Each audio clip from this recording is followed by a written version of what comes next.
সিরাজগঞ্জের শাহজাদপুরের যমুনা নদীর অংশ পানি বাড়ার সাথে সাথে শুরু হয়েছে নদীর ভয়াবহ ভাঙনে বেশি ক্ষতিগ্রস্ত হচ্ছে নদীর ডান তীর রক্ষা বাঁধ।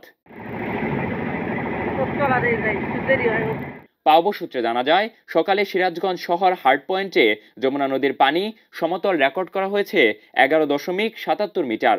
গত 24 ঘন্টায় 37 সেন্টিমিটার বেড়ে বিপদসীমার 1.13 মিটার নিচ দিয়ে প্রবাহিত হচ্ছে।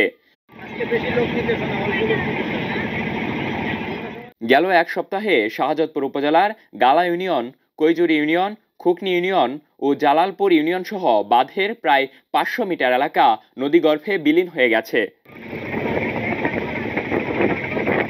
শুধু তাই নয়, হুমকির মুখে আছে যমুনা নদীর তীরবর্তী এলাকার 3 শতাধিক বাড়িঘর ও একাধিক শিক্ষা প্রতিষ্ঠান সহ নানা স্থাপনা।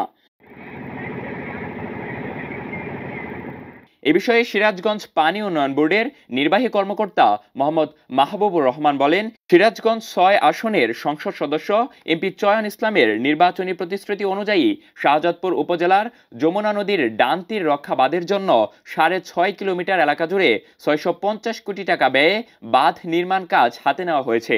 বাঁধের নির্মাণ কাজ চলছে।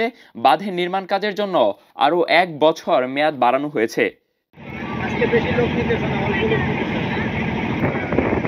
Akhirul Illin, news desk, Moon Times news.